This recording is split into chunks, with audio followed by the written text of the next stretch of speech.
हिमालय की ऊंची पहाड़ियों के बीच बसा एक छोटा सा अनजान गांव था, समस्तीपुर।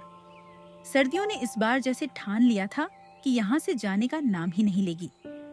बर्फीली हवाएं गलियों में सीटी बजाती घूमती और ठंड इतनी कड़क थी कि शाम ढलते ही पूरा गांव अपने अपने घरों में सिमट जाता। हर झोपड़ी के अंदर लकड़ियों की धीमी आंच जलती रहती और लोग कांपते हाथों को आग के पास फैलाकर खुद को किसी तरह गर्म रखने की कोशिश करते। लेकिन इस बार ठंड सिर्फ मौसम नहीं थी, मानो एक मुश्किल बनकर पूरे गांव पर उतर आई थी। गांव के किनारे एक टूटी सी झोपड़ी में एक परिवार रहता था, जिसकी गरीबी ठंड से भी ज्यादा चुभने वाली थी। फटे कपड़े, बुझती हुई आग और आंखों में पलते अधूरे सपने, बस यही उनकी जिंदगी की सच्चाई थी। दे रही है। ऊपर से जब भी बारिश होती है, छत से पानी टपकने लगता है, पूरा घर भीग जाता है। बस यही सोचकर डर लगता है कि कहीं माँ को ठंड न लग जाए। मुझे सब समझ में आता है। मेरा दिल भी नहीं मानता कि तुम लोग ऐसी तकलीफ में रहो, लेकिन हालात मेरे हाथ में नहीं हैं। ठंड बढ़ते ही फैक्ट्री बंद हो गई और काम मिलना भी मुश्किल हो गया है। फिर भी तुम हिम्मत मत हारो। जैसे ही कहीं काम मिला, सबसे पहले इस छत को ठीक करवाऊंगा।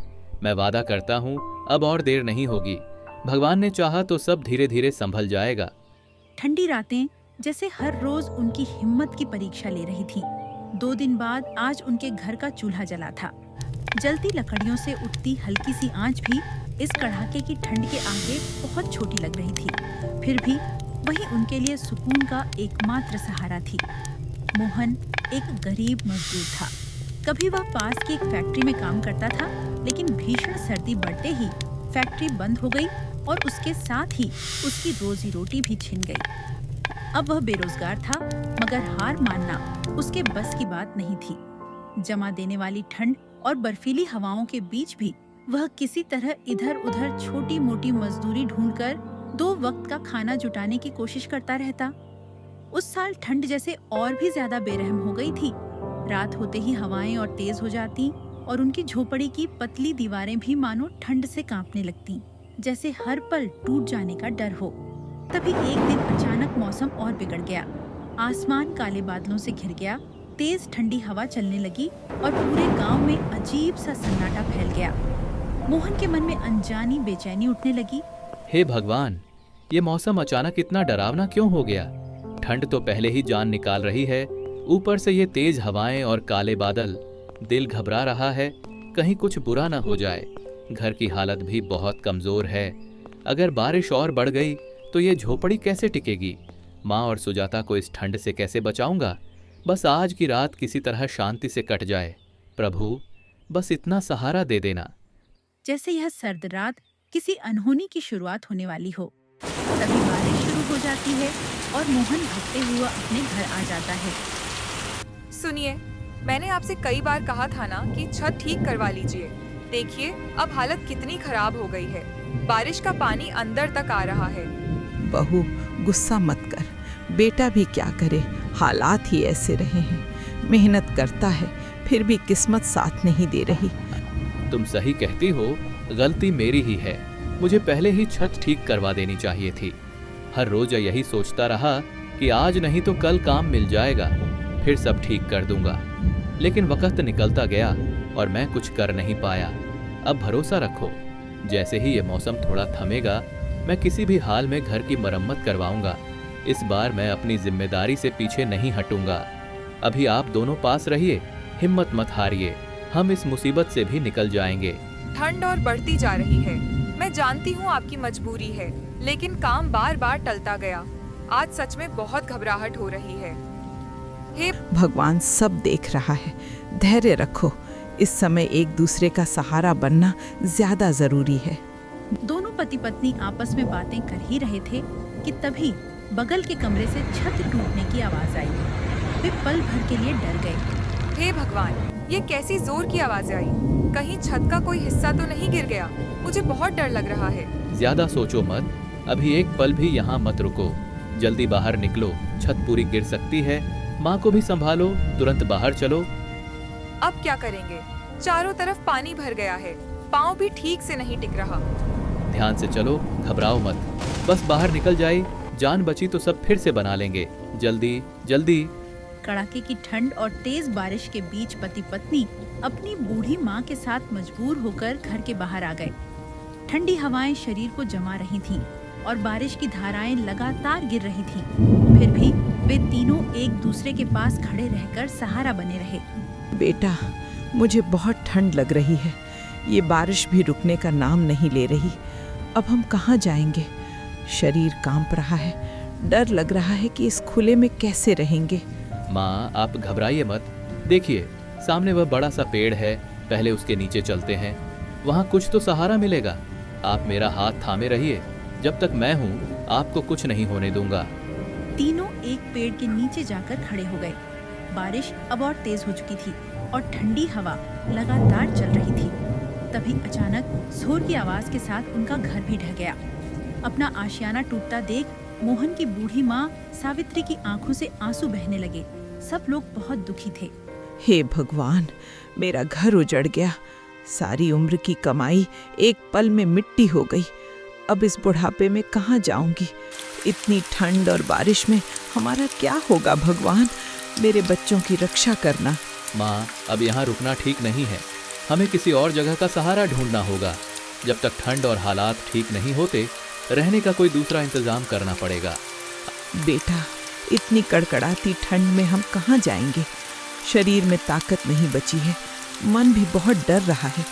बस भगवान पर ही भरोसा है कि कोई रास्ता दिखा दे। आप चिंता मत कीजिए, मैं कुछ ना कुछ जरूर करूँगा। मोहन और सुजाता समझ नहीं पा रहे थे कि अब क्या किया जाए, क्योंकि कड़कड़ाती ठंड में उनके पास रहने का कोई सहारा नहीं बचा था। रात जैसे तैसे बीती और पूरे एक दिन तक मूसलाधार बारिश होती रही।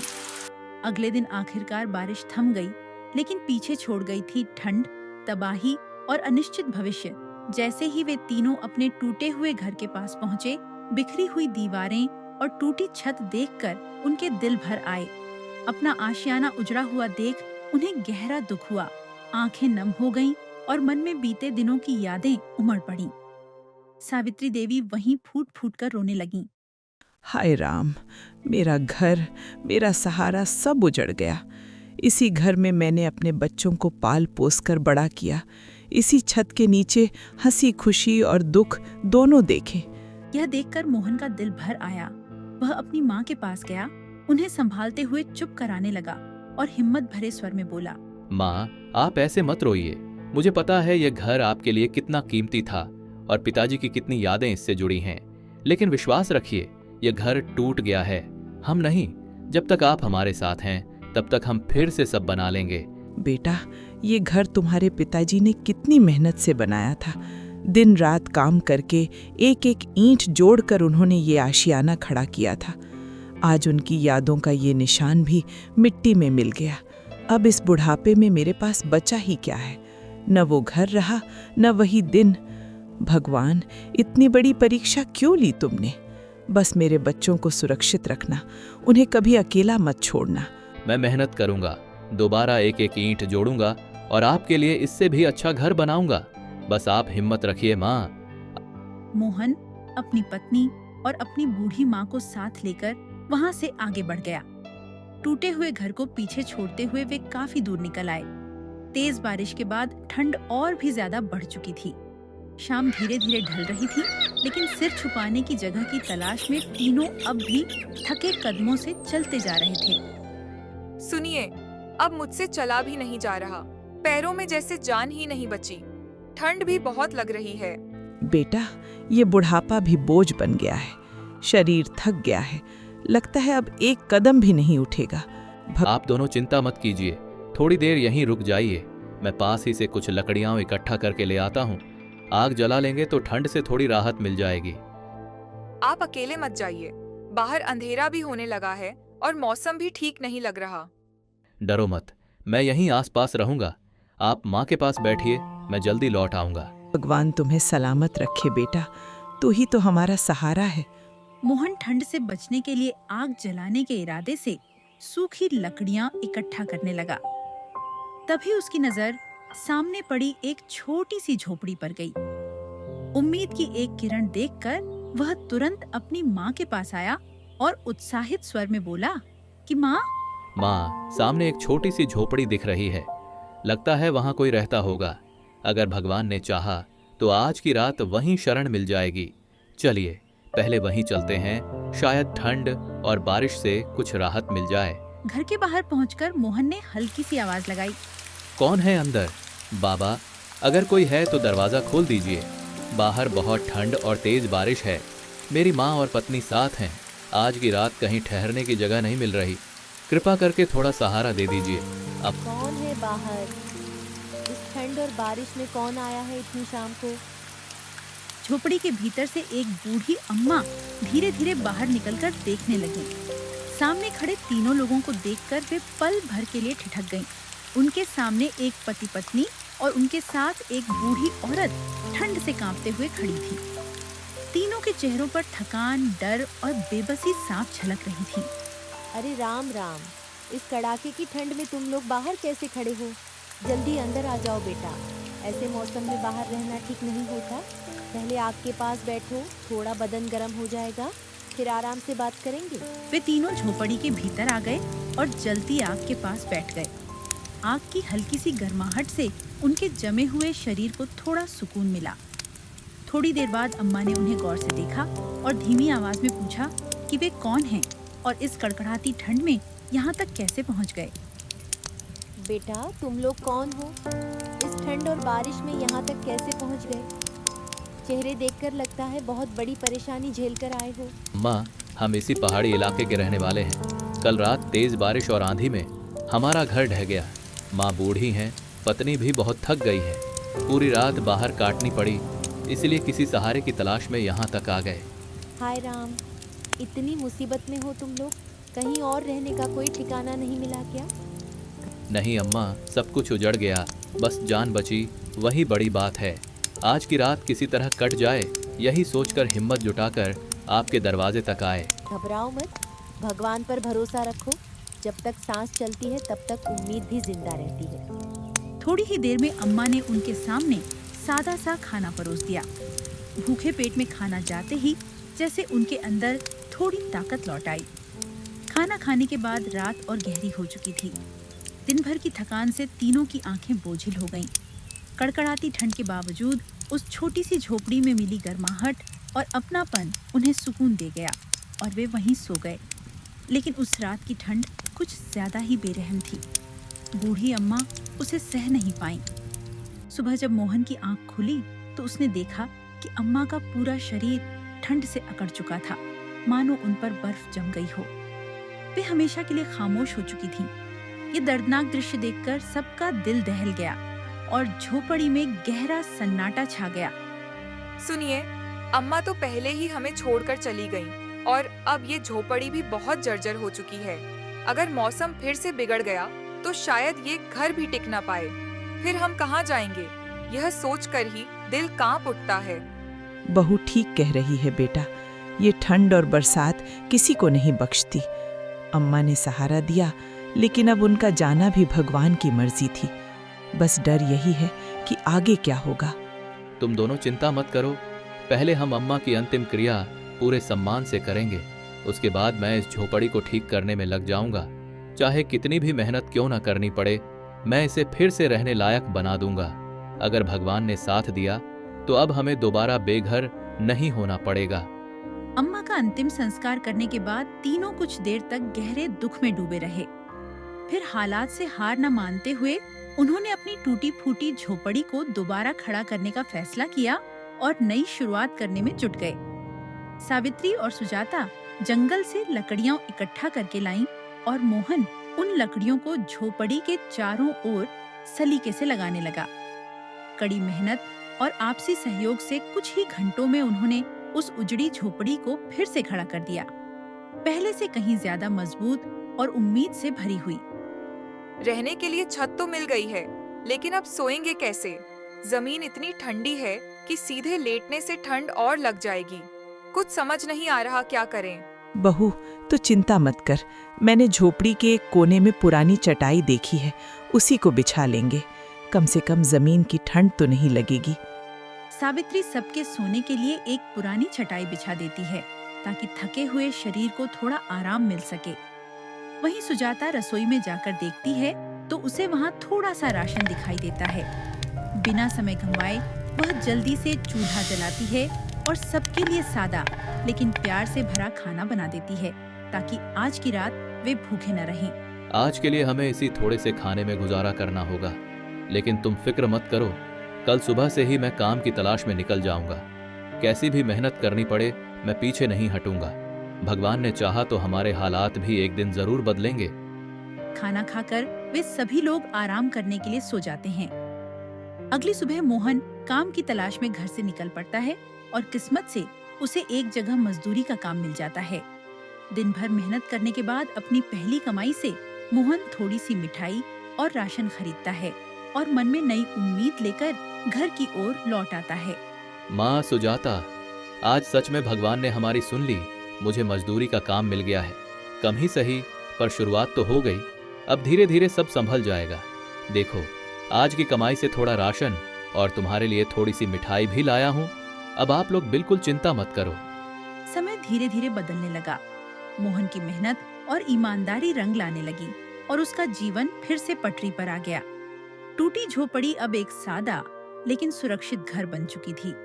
सुजाता घर को संभालने लगी और सावित्री प्यार व आशीर्वाद से परिवार को जोड़े रखती थी। कठिनाइयों ने उन्हें तोड़ा नहीं बल्कि और मजबूत बना दिया।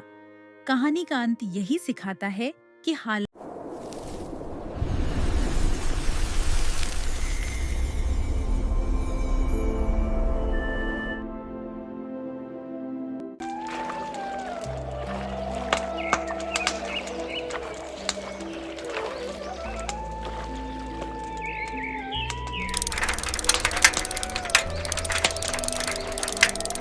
दरियागंज नाम के छोटे से गांव में हर साल ठंड पड़ती थी, लेकिन इस बार ठंड कुछ अलग ही स्तर पर थी। जनवरी का महीना अभी शुरू ही हुआ था और ऐसा लग रहा था सर्दी अपनी चरम सीमा पर पहुंच गई हो। गांव के छोटे छोटे घरों की छतें सुबह ओस की जगह सफेद बर्फ की परत से ढकी होती। पेड़ों की शाखाएं मानो ठंड से सिकुड़ गई थीं। सूरज भी ऐसा लगता था जैसे बादलों की मोटी चादर ओढ़े सो गया हो। ठंड का मौसम अमीरों के लिए तो बहुत ही सुहाना होता है, लेकिन गरीबों के लिए मुसीबत का पहाड़ टूटने जैसा है। यह ऐसे ही एक गरीब परिवार की कहानी है। किशन के परिवार पर ठंड का मौसम कहर बनकर टूटता है।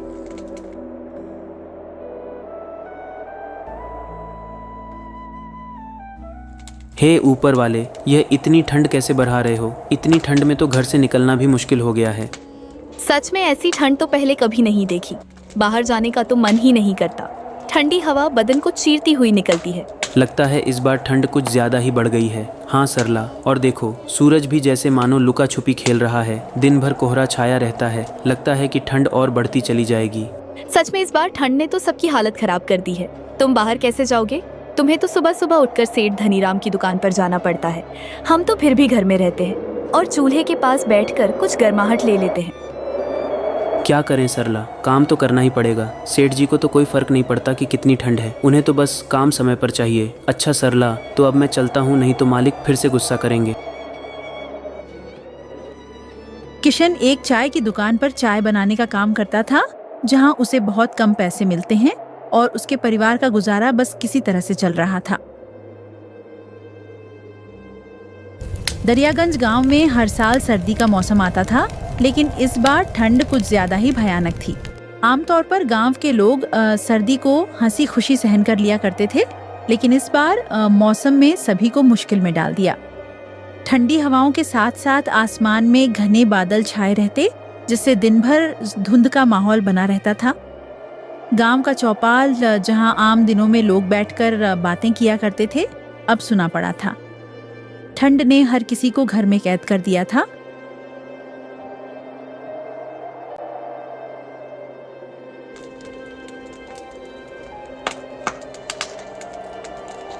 अंशु के पापा, आज घर में बहुत थोड़ा सा आटा है। बस 2 ही रोटी बन पाई है। एक रोटी मैंने आपके लिए बांध दिया है, दिन में खा लेना। बच्चों को आधी आधी रोटी खिला दूंगी। नहीं सरला, आजकल तो मुझे दिन में भूख ही नहीं लगती। वह दिन छोटा होने लगा है ना, इसलिए मैं तो दिन में चाय पीकर ही अपना काम चला लूंगा। आज मालिक सैलरी देंगे तो शाम को आते वक्त मैं राशन लेता आऊंगा। तुम दोनों रोटी बच्चों को खिला देना।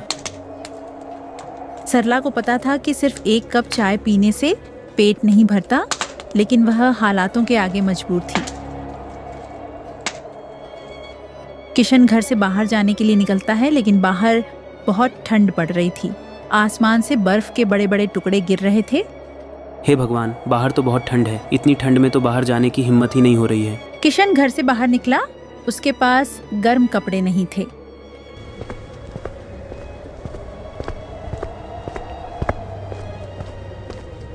वह ठंड से कांपता हुआ सुबह 6 बजे दुकान पर पहुंचा। आ गया तू। चल जल्दी से सारे बर्तन धो दे। बर्तन धोकर फटाफट अदरक वाली चाय बना, ग्राहक आने वाले हैं। जी मालिक, अभी बर्तन धो देता हूँ। बर्फ जैसे ठंडे पानी में बर्तन धोना किशन के लिए बहुत मुश्किल होता था, लेकिन वह कहते हैं ना कि गरीबी सब कुछ करा देती है। बर्तन धोकर किशन ने ग्राहकों के लिए चाय बनाई और सबको चाय दी। चूल्हा जलाने के बाद किशन को ठंड से थोड़ी राहत मिली। किशन का बहुत मन हो रहा था कि एक कप चाय वह भी पी ले। हे भगवान, ठंडे पानी से बर्तन धोने के बाद हाथ तो मानो जैसे जम ही गए। इतनी ठंड हो रही है, क्यों ना एक कप चाय मैं भी पी लूं। तभी मालिक ने उसके हाथ में चाय का कप देख लिया और गुस्से से भड़कने लगा। ये क्या किशन, तुम्हें यहाँ चाय बनाने के लिए रखा गया है या चाय पीने के लिए? मालिक, वह बहुत ठंड लग रही थी। गलती हो गई मालिक, आगे से चाय कभी नहीं पीऊंगा। ठंड लग रही थी? आज तो मैंने तुझे रंगे हाथों पकड़ लिया। न जाने रोज तू कितने कप चाय पी जाता होगा। अब रोज के 2 कप चाय के पैसे तेरी सैलरी से काटूंगा, तब तुझे समझ आएगा। मुफ्त का सामान मिला नहीं कि लूटना शुरू। बेचारा किशन सैलरी काटे जाने की बात से बहुत दुखी हो गया। उसे नहीं पता था कि 1 कप चाय की उसे इतनी भारी कीमत चुकानी पड़ जाएगी। शाम को उसे मालिक ने आधी सैलरी दी। मालिक, मुझे माफ़ कर दीजिए। अब से मैं चाय नहीं पीऊंगा, लेकिन मुझे पैसे पूरे दे दीजिए। मैं सच कहता हूँ मालिक, आज मैंने पहली बार चाय पी थी। वह पहनने के लिए गर्म कपड़े नहीं है ना, इसलिए मुझे ठंड ज़्यादा लगती है मालिक। अरे वाह, पूरे पैसे दे दूं तुझे और मुफ्त की चाय भी पिलाऊं। कोई लंगर खोलकर नहीं बैठा। चल अब भाग यहां से। मालिक धनीराम किशन को काम पर से निकाल देता है। काम से निकाले जाने पर किशन बहुत दुखी था। किशन ने आधी तनख्वाह से कुछ पैसे बचाकर घर के लिए कुछ राशन ले लिया और घर आ गया। इस बार तो आप हर बार से बहुत कम राशन लाए हैं, क्या बात है जी? उसने सरला को सारी बात बता दी। हे भगवान, तूने यह ठंड का मौसम बनाया ही क्यों? तुझे भी हम गरीबों के साथ मजाक करने में बहुत मजा आता है ना? तुम परेशान मत हो सरला, देखना एक दिन सब कुछ ठीक हो जाएगा। ये कुछ पैसे मैंने बचा लिए। इन पैसों से तुम बच्चों के लिए गर्म कपड़े और अपने लिए भी एक गर्म कपड़े खरीद लेना। वो तो ठीक है, लेकिन आपका क्या? आप रोज एक पतले से कुर्ते में रोज काम पर जाते हैं। आपको ठंड नहीं लगती होगी क्या? आपको गर्म कपड़ों की ज्यादा जरूरत है, नहीं तो आपकी तबीयत खराब हो जाएगी। इन पैसों से आप अपने लिए स्वेटर खरीद लीजिए। बच्चों के पास तो अभी पुराने स्वेटर हैं, उनसे उनका काम चल जाएगा। मैं तो ज्यादा समय चूल्हे के पास होती हूँ, मुझे तो ठंड कम लगती है। किशन बाजार जाकर उन पैसों से अपने लिए स्वेटर खरीद कर ले आया। सरला जब खाना बनाती तो बच्चे ठंड से बचने के लिए चूल्हे के पास ही बैठे रहते।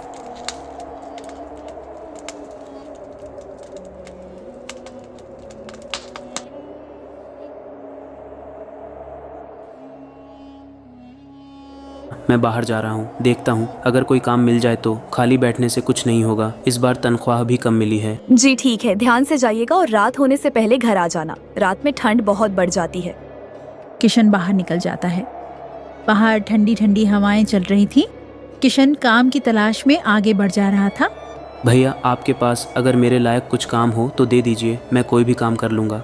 ठंड में तो वैसे भी मेरा काम बिल्कुल ठप पड़ गया है। मेरा खुद का खर्चा नहीं निकल पाता उसमें। मैं तुम्हें कहां से सैलरी दूंगा भाई? मेरे पास तो तुम्हारे लिए कोई काम नहीं है। किशन काफी जगह काम ढूंढता है, मगर उसे कहीं काम नहीं मिलता।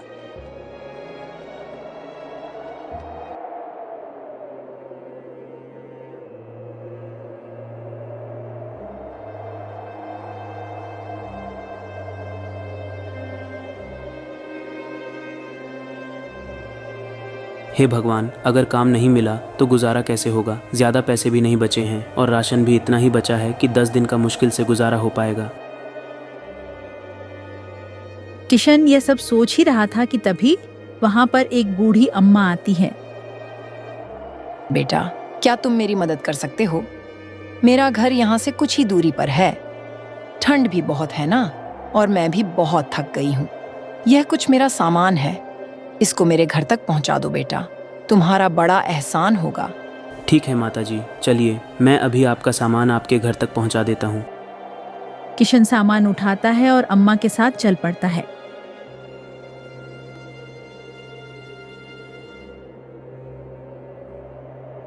ये लो अम्मा, आ गया तुम्हारा घर। अम्मा, तुम यहाँ अकेली रहती हो, यहाँ तुम्हारे साथ और कोई नहीं रहता।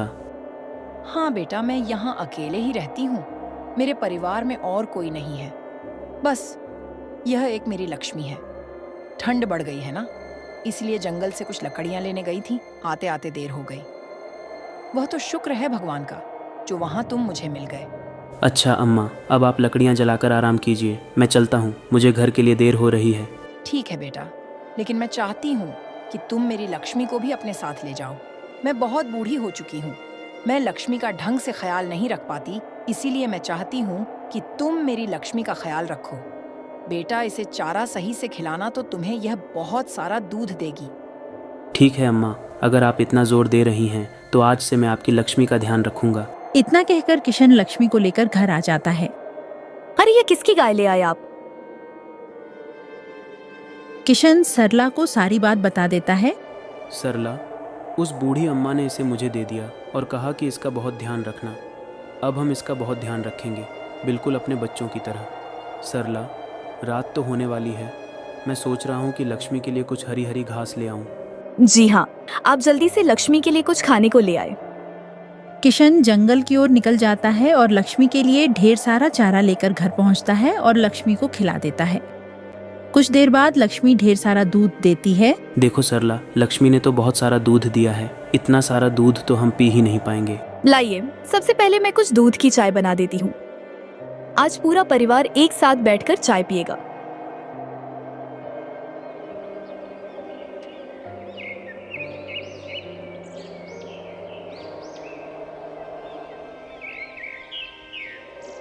इस तरह किशन का परिवार उस दिन लक्ष्मी के दूध से अपना पेट भर लेता है और सो जाता है।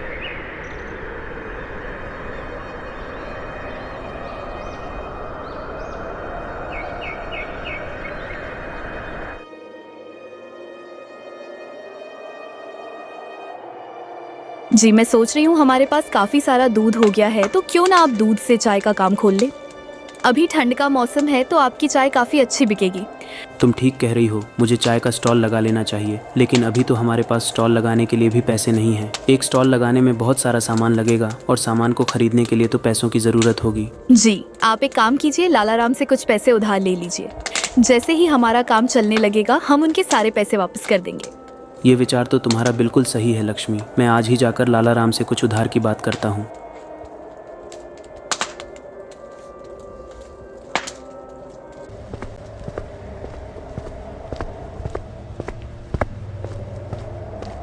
सेठ जी, मुझे कुछ पैसे उधार चाहिए थे। वह मैंने ठंड में चाय का काम खोलने का सोचा है, बस उसी के लिए कुछ पैसे चाहिए थे। जैसे ही मेरा काम चलने लगेगा मैं आपके पैसे वापस कर दूंगा। ठीक है किशन, तुम बहुत नेक दिल इंसान हो, इसीलिए मैं तुम्हें बिना कुछ गिरवी रखे उधार पर पैसे दे रहा हूँ, पर मेरे पैसे समय पर चुका देना। जी सेठ जी, मैं आपके सारे पैसे बिल्कुल समय पर चुका दूंगा। आप मुझ पर विश्वास रखिए, मैं आपका विश्वास नहीं तोड़ूंगा। लाला राम किशन को पैसे दे देता है। पैसे लेकर किशन एक चाय की स्टॉल खोल लेता है। लक्ष्मी के दूध से चाय बहुत ही स्वादिष्ट बनी थी। चाय बनाते ही उसकी खुशबू आसपास में फैलने लगी, जिससे लोग उसकी दुकान पर पास आकर उसकी चाय का लुत्फ उठाने लगे। अरे वाह भैया, तुम चाय तो बड़ी ही कड़क बनाते हो। सच में भाई, मजा आ गया इसे पीकर। अब तो मैं चाय पीने रोज तेरे ही पास आऊंगा। तूने तो भाई मेरा दिल जीत लिया। इस तरह उसका चाय का व्यापार काफी अच्छा चलने लगा था। लेकिन उसी से कुछ दूरी पर सेठ धनीराम की भी चाय की दुकान थी। धनीराम को जैसे ही पता चलता है कि किशन ने भी अपना चाय का स्टॉल खोल लिया है, वह मन ही मन किशन से जलने लगा। अब किशन की चाय की बिक्री काफी अच्छी होने लगी।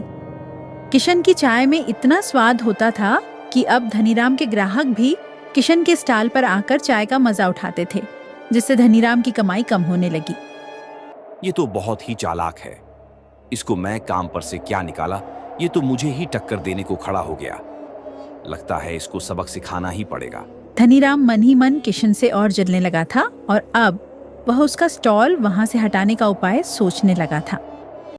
धनीराम लोकल गुंडों को जानता था। उसने उन गुंडों को किशन को परेशान करने के पैसे दिए।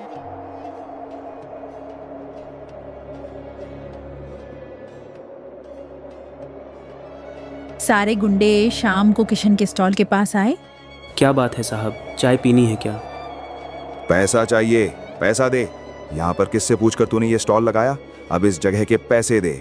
चल अब जल्दी से पैसे निकाल, वरना यहाँ पर तुझे हम चाय का स्टॉल नहीं लगने देंगे। पर साहब मेरे पास तो पैसे नहीं हैं। अगर पैसे नहीं हैं तो कल से तेरी स्टॉल यहाँ नहीं लगनी चाहिए, वरना तेरे लिए अच्छा नहीं होगा। पर साहब मैं बहुत मजबूर हूँ और गरीब भी। अब मैं इतनी ठंड में और कहाँ स्टॉल लगाऊंगा? मेरे पास दुकान किराए पर लेने तक के पैसे भी नहीं हैं। ये सब बहानेबाजी हमारे साथ नहीं चलेगी। कल से तेरा स्टॉल यहाँ नहीं दिखना चाहिए। वह गुंडे किशन को धमकाकर वहां से चले जाते। फिर अगले दिन किशन फिर से वहां चाय का स्टॉल लगा लेता है।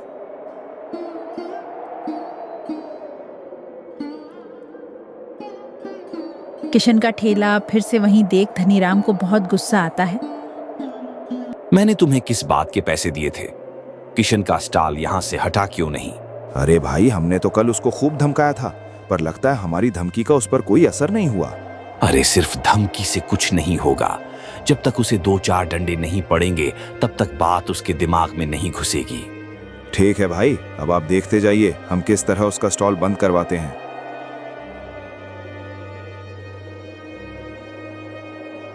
हे प्रभु, रक्षा करना, उन गुंडों की नजर से मुझे बचा लेना प्रभु।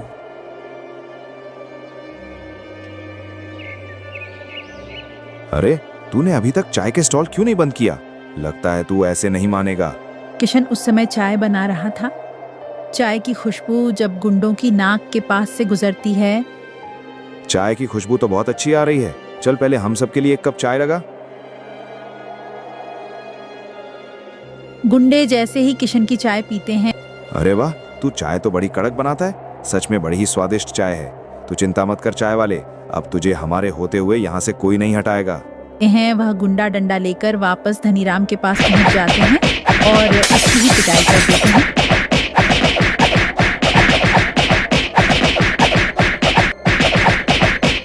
ये ले अपने पैसे, और आगे से उस ठेले वाले को परेशान किया। गुंडे उल्टा धनीराम को ही धमकी देकर वहां से चले जाते हैं।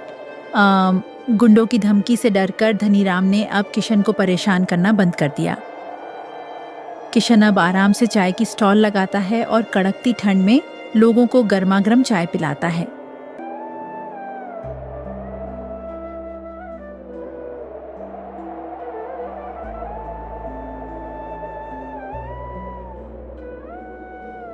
फिर किशन घर जाता है और सरला को सारी बात बताता है। सरला ये सुनकर बहुत खुश हो जाती है। हाँ जी, ये तो बहुत अच्छी बात है। धनीराम सेठ ने तो गांव में बहुत अत्याचार कर रखा था।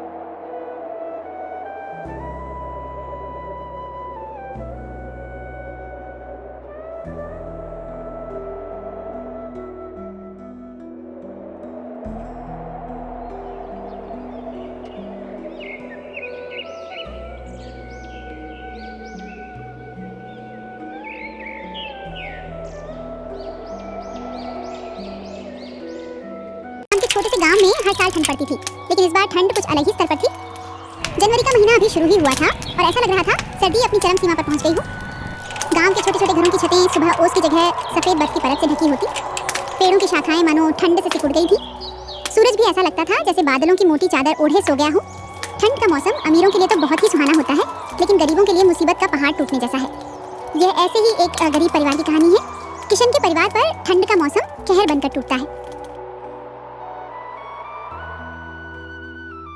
हे ऊपर वाले, यह इतनी ठंड कैसे बढ़ा रहे हो? इतनी ठंड में तो घर से निकलना भी मुश्किल हो गया है। सच में ऐसी ठंड तो पहले कभी नहीं देखी। बाहर जाने का तो मन ही नहीं करता। ठंडी हवा बदन को चीरती हुई निकलती है। लगता है इस बार ठंड कुछ ज्यादा ही बढ़ गई है। हाँ सरला, और देखो सूरज भी जैसे मानो लुका छुपी खेल रहा है। दिन भर कोहरा छाया रहता है। लगता है कि ठंड और बढ़ती चली जाएगी। सच में इस बार ठंड ने तो सबकी हालत खराब कर दी है। तुम बाहर कैसे जाओगे? तुम्हें तो सुबह सुबह उठकर सेठ धनीराम की दुकान पर जाना पड़ता है।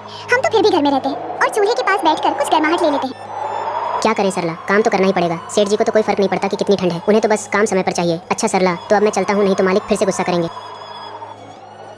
किशन एक चाय की दुकान पर चाय बनाने का काम करता था, जहां उसे बहुत कम पैसे मिलते हैं और उसके परिवार का गुजारा बस किसी तरह से चल रहा था। दरियागंज गांव में हर साल सर्दी का मौसम आता था, लेकिन इस बार ठंड कुछ ज्यादा ही भयानक थी। आमतौर पर गांव के लोग सर्दी को हंसी खुशी सहन कर लिया करते थे, लेकिन इस बार मौसम में सभी को मुश्किल में डाल दिया। ठंडी हवाओं के साथ साथ आसमान में घने बादल छाए रहते, जिससे दिन भर धुंध का माहौल बना रहता था। गांव का चौपाल, जहां आम दिनों में लोग बैठकर बातें किया करते थे, अब सुना पड़ा था। ठंड ने हर किसी को घर में कैद कर दिया था।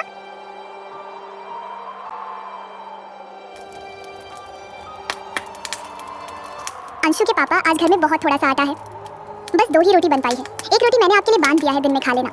बच्चों को आधी आधी रोटी खिला दूंगी। नहीं सरला, आजकल तो मुझे दिन में भूख ही नहीं लगती। वह दिन छोटा होने लगा है ना, इसलिए मैं तो दिन में चाय पीकर ही अपना काम चला लूंगा। आज मालिक सैलरी देंगे तो शाम को आते वक्त मैं राशन लेता आऊंगा। तुम दोनों रोटी बच्चों को खिला देना। सरला को पता था कि सिर्फ 1 कप चाय पीने से पेट नहीं भरता, लेकिन वह हालातों के आगे मजबूर थी। किशन घर से बाहर जाने के लिए निकलता है, लेकिन बाहर बहुत ठंड पड़ रही थी। आसमान से बर्फ के बड़े बड़े टुकड़े गिर रहे थे। हे भगवान, बाहर तो बहुत ठंड है। इतनी ठंड में तो बाहर जाने की हिम्मत ही नहीं हो रही है। किशन घर से बाहर निकला, उसके पास गर्म कपड़े नहीं थे। वह ठंड से कांपता हुआ सुबह 6 बजे दुकान पर पहुंचा। आ गया तू, चल जल्दी से सारे बर्तन धो दे। बर्तन धोकर फटाफट अदरक वाली चाय बना, ग्राहक आने वाले हैं। जी मालिक, अभी बर्तन धो देता हूँ।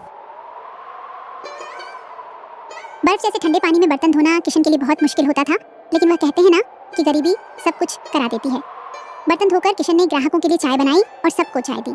चूल्हा जलाने के बाद किशन को ठंड से थोड़ी राहत मिली। किशन का बहुत मन हो रहा था कि 1 कप चाय